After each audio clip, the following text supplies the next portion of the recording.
C'est son dernier espoir. Un suspense FBI Rachel Gift, livre 3, écrit par Blake Pierce, lu par Caroline. Chapitre 1.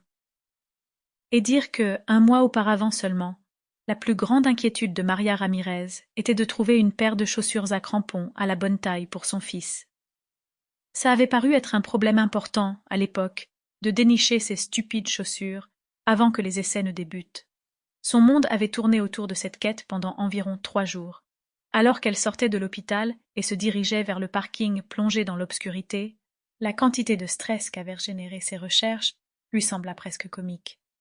On pouvait dire que les choses avaient changé depuis, et ça l'avait aidé à revoir l'ordre de ses priorités, de ceux qui comptaient vraiment, des crampons, le football, les loisirs, s'amuser. À quoi cela pouvait-il bien servir maintenant? Bien sûr, elle devait le présenter sous une toute autre lumière pour ses 2 enfants. Elle se disait qu'ils comprendraient. Ils étaient juste assez âgés pour saisir réellement ce que signifierait pour eux son lot récent de mauvaises nouvelles. Avec ce qu'elle venait d'apprendre, tout allait être différent. Il allait y avoir des conversations très difficiles avec eux et avec leur père.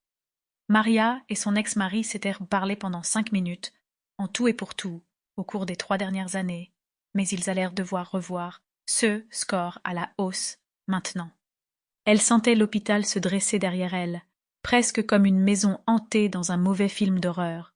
Les nouvelles qu'elle y avait reçues n'avaient pas été encourageantes, à vrai dire. Elles avaient été carrément mauvaises. Mais elle choisissait de ne pas les laisser la ronger.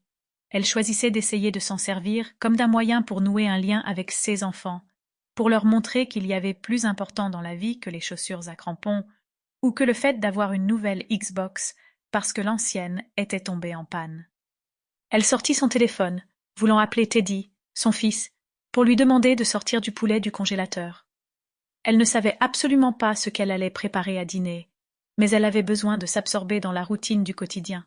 Peut-être le leur dirait-elle pendant le repas. Ce serait dur, et des discussions difficiles s'ensuivraient au cours des jours suivants, mais c'était un mal nécessaire. Pensant au poulet surgelé tandis qu'elle approchait de sa voiture, elle gloussa nerveusement. Au diable le poulet! Maria se disait qu'au vu des nouvelles qu'elle venait de recevoir, elle pouvait se permettre de ne pas cuisiner pour une fois. Et puis, les enfants réclamèrent de manger chinois depuis 2 semaines maintenant. Peut-être pouvait-elle leur faire plaisir pour adoucir l'impact de la bombe qu'elle allait lâcher.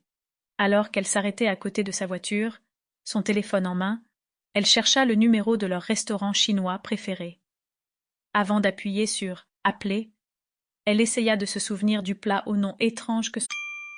Sample complete. Ready to continue?